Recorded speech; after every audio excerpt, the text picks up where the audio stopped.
You want the truth, the raw, unvarnished, brutal truth. You've been sold a lie, a beautiful, comforting, soul-corroding lie. You've been whispering it to yourself. You've been screaming it into the void.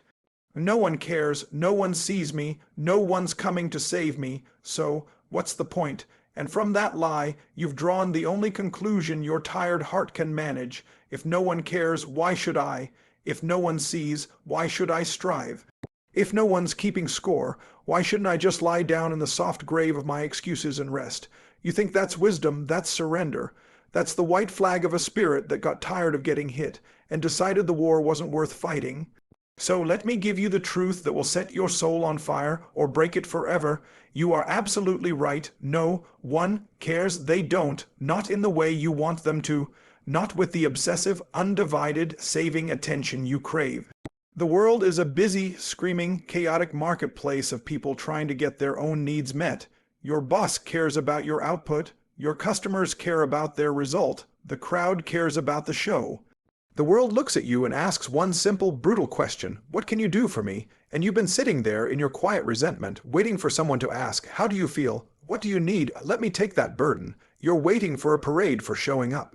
For a medal for following the rules. You're waiting for someone to notice that you're trying, that it's hard. Stop waiting. The parade is not coming. The medal does not exist. Now, you can let that truth cripple you.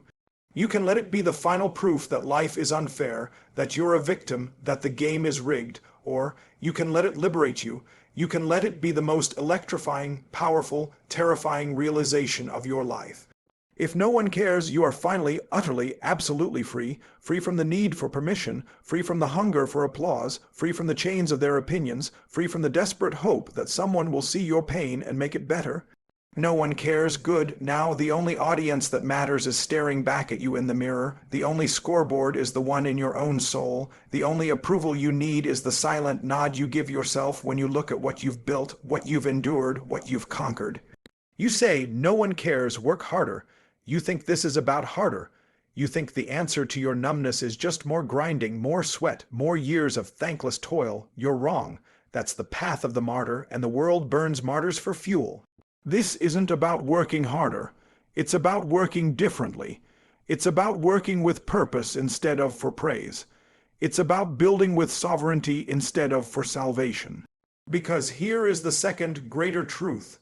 While no one cares about your struggle, everyone cares about your result.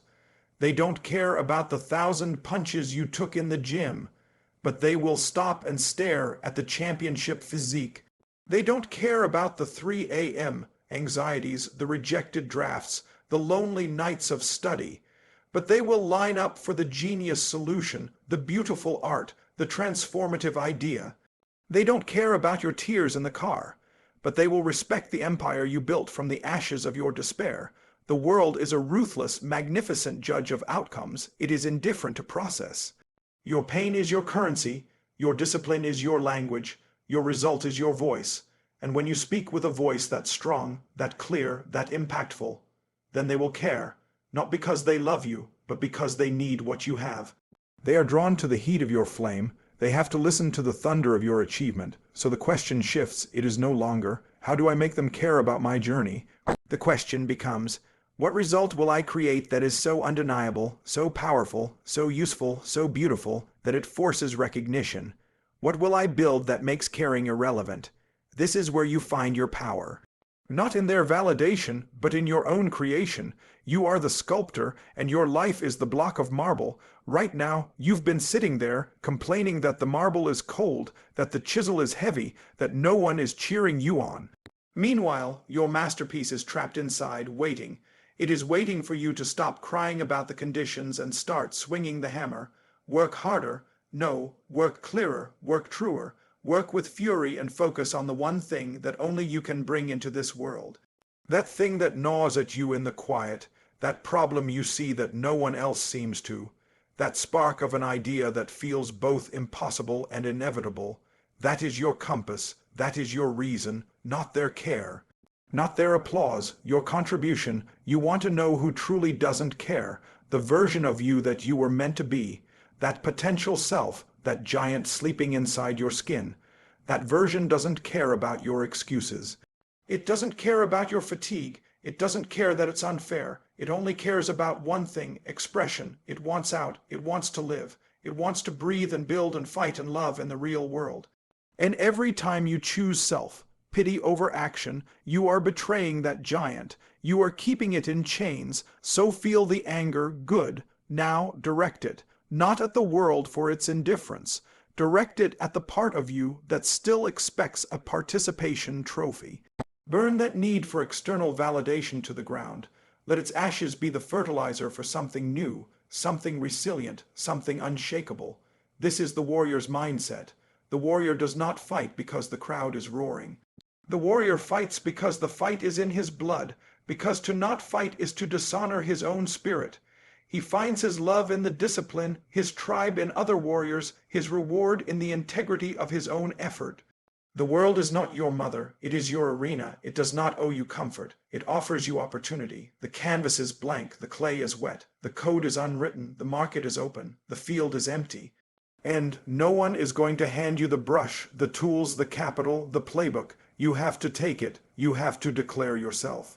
You have to start, messy and wrong and afraid, and build your competence brick by brick, in the dark, with no witnesses, until the day you throw open the doors and the light from what you've built blinds everyone who doubted, who ignored, who didn't care. That day you will realize the secret. Their care was never the prize. It was the distraction. The prize was the person you became in the struggle. The prize is the unshakable knowledge that you are built of stronger stuff. That you are a force of nature, that you can be counted on by yourself. So let them not care. Let them overlook you. Let them underestimate you. Let them go to their parties and their gossip and their small, safe lives. You have a different destiny. You have a fire to tend. You have a mountain to move, and you will move it not with their cheers, but with your silent, relentless, focused will. One day, 1 hour, one decisive action at a time. You will work not harder, but smarter, with more heart, with more strategic fury. You will turn your pain into power. You will turn your loneliness into focus. You will turn the very indifference of the universe into the fuel for your ambition. Because you don't need them to care. You need you to dare. You need you to begin. You need you to build. And when you do, from a place of wholeness and not neediness, a miraculous thing happens. You stop looking for their care. And in that very moment, you become the kind of person people can't help but respect. The kind of person who changes things. The kind of person who, through the sheer gravity of their achievement, pulls others into their orbit. You become a cause, not an effect. You become a creator, not a consumer. You become the one who gives a damn in a world that's running short. So stand up, dry your eyes, clench your fist. Look in the mirror and say to the reflection of the giant staring back, "No one cares. Good. Now, let's get to work." The world is waiting to see what you'll build when you stop asking for permission. Start building. You feel it now, don't you? That shift, that uncomfortable, thrilling tremor in your spine. It's the tremor of responsibility, real responsibility, not the kind they burden you with bills, duties, expectations. The kind you choose, the sacred responsibility for your own power. You've been using "no one cares" as an excuse to stay small, as a reason to withhold your greatest gifts, as a justification for playing the background music in someone else's life story. You've been a spectator in your own existence, commenting on the game, criticizing the players, but refusing to put on the uniform and get dirty. I'm telling you now, the uniform is waiting, and it's stained with the sweat and blood of everyone who ever decided that being ignored was a privilege, not a curse. Let's talk about the physics of impact, a seed buried in the dark, damp earth. Does the sun care about its struggle to break open? Does the sky send rain as an act of compassion? No, the elements are indifferent, they simply are. The seed's job is not to plead for light, its job is to reach, to push through the crushing weight with a blind, biological faith that its destiny is upward. It uses the very indifference, the darkness, the pressure, to forge its strength. The obstacle becomes the training ground. You are that seed.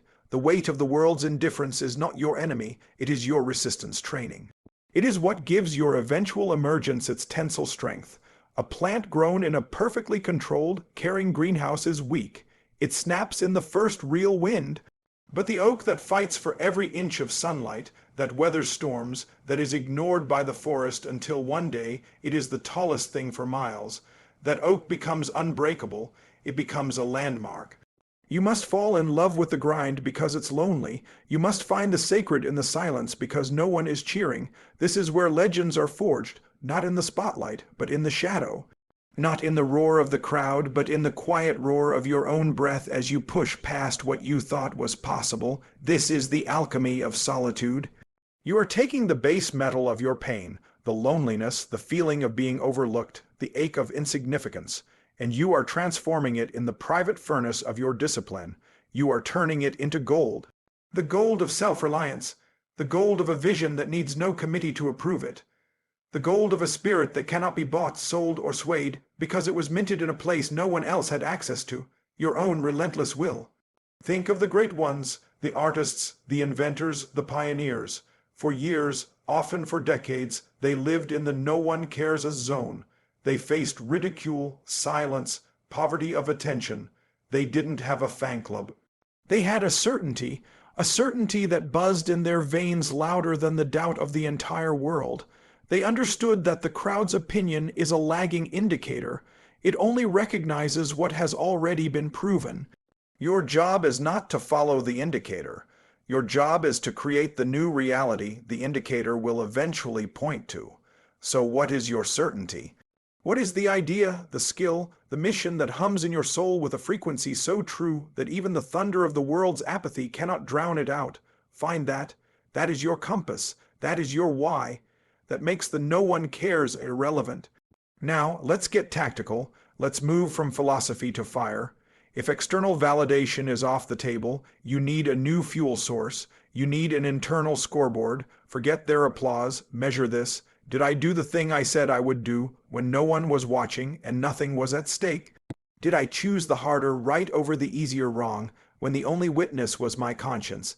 Did I get 1% better, 1% stronger, 1% sharper today in a way only I would ever know? Did I face the blank page, the empty gym, the difficult conversation, not for a trophy, but for the integrity of my own word? This is how you build a soul that cannot be collapsed, brick by private brick. Victory by secret victory, you are building a fortress inside yourself, and one day, when the storms of life come, and they will, you will not look for shelter. You will realize you are the shelter. You have become the unshakable thing. This is the ultimate reversal. You stop asking, does the world see me? And you start declaring, I am here to see the world, to challenge it, to shape it, to leave my mark upon it. You move from a begging mindset to a declarative mindset. From a question to a statement, and here is the final explosive truth. Action is attention. When you act with massive, focused, consistent force, you are paying attention to yourself. You are telling yourself you matter, your dreams matter, your time on this earth matters. And that self-attraction creates a gravitational pull. You stop chasing butterflies of external approval, and you start tending your garden with such devotion that the butterflies come to you. Not because you need them, but because what you have built is irresistible. So you feel unseen, good. See yourself with a clarity so fierce it burns. You feel unheard, good. Listen to the wisdom of your own intuition like it's the voice of God. You feel uncared for, good. Care for your mission, your body, your mind, your craft with a ferocity that would put a mother lion to shame. Become your own patron, your own champion, your own most devout believer. Because the moment you truly, fully, unequivocally stop needing the world to care is the moment you become dangerous to mediocrity. You become a silent missile locked onto your target. You become a force that cannot be negotiated with. You operate on a different frequency, the frequency of creation, not consumption, of offering, not pleading. This is your awakening. The alarm clock is not the sound of their validation. It is the sound of your own potential, pounding on the door of your complacency, screaming to be let out. So, answer the door, throw it open, look out at the vast, indifferent, magnificent sky and smile. It's not ignoring you, it's giving you the stage. The entire sprawling, empty stage is yours now. What will you perform? What will you build in this glorious, echoing silence? What symphony will you compose with the instruments of your grit, your heart, your sheer stubborn will? The curtain is up. The house lights are dim. No one is in the audience perfect. This is your rehearsal for immortality. This is where you become who you were always meant to be. Not for them, for you begin not with a plea, with a declaration. Not with a wish, with a war cry that only your soul can hear. The world doesn't care. Now, show it why it should.